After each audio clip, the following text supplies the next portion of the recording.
came out opposed to health care, Obamacare. The Politico has a story today warning John Roberts. You can be lionized and the biggest hero in this town, or we can make your life miserable. It's up to you. Now, those are my words, but that's the point of the Politico story. You can be the biggest, most prominent, most loved, revered Chief Justice in the history of Chief Justices, or you can be dirt. It's up to you, Judge. You're supposed to swing Obamacare. Exactly right. That's I've got that story in the stack here. I'm getting way ahead of myself here. I had this stuff all laid out. John Roberts' big moment. Chief Justice John Roberts pledged during his Supreme Court hearings to be a mere umpire of the law. But as a legacy-defining decision nears, Roberts is emerging as the court's most intriguing player. Justices are expected to rule Thursday on the fate of Obama's signature health law.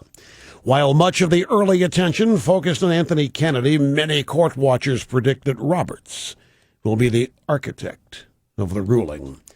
To a great extent, the decision will shape the way history views Roberts' stewardship of the high court.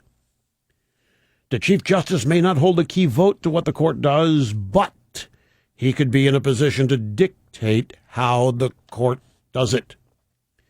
Jeffrey Rosen, law professor, George Washington University legal affairs editor for the New Republic, said the health care case will undoubtedly define his chief justiceship. The scope of the law, the amount of people affected, the fact that it's the centerpiece of this president's domestic agenda all make it as politically charged as imaginable. Even if the 57-year-old chief does write the opinion, there's considerable uncertainty about what side he would take. At stake is not only his own legacy, but the court's reputation as an impartial arbiter of the law. So you see, Robert's supposed to get up and read this today.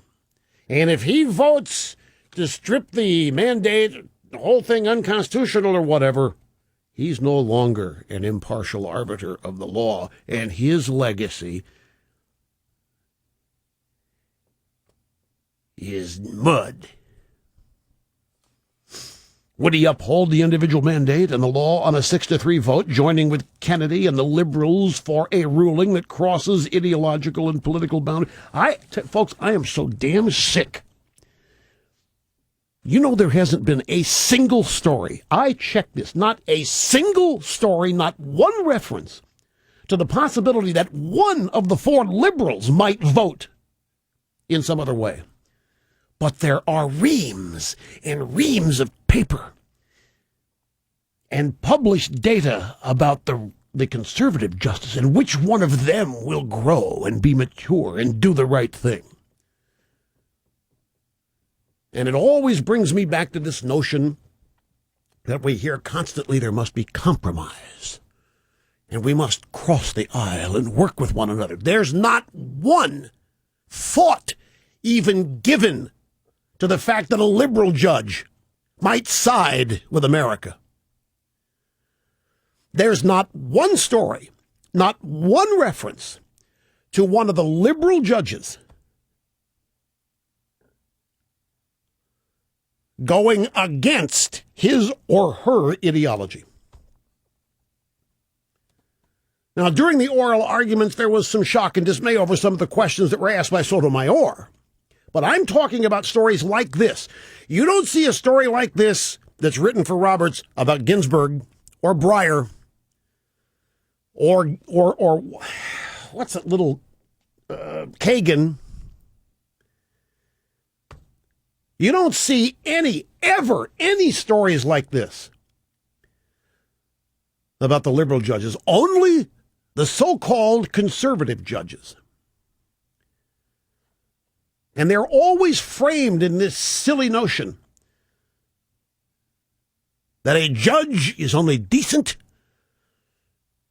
and good and worthy of acclaim if he abandons whatever it is assumed his right-wing ideology to be.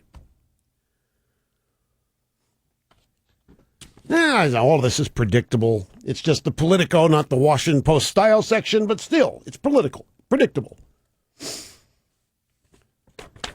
But the Politico, they're letting Roberts know, but it's up to you, pal. You want to like living in this town Friday on? Are you going to regret the day you came out of the womb? It's up to you. That's what they may as well be saying. Now, this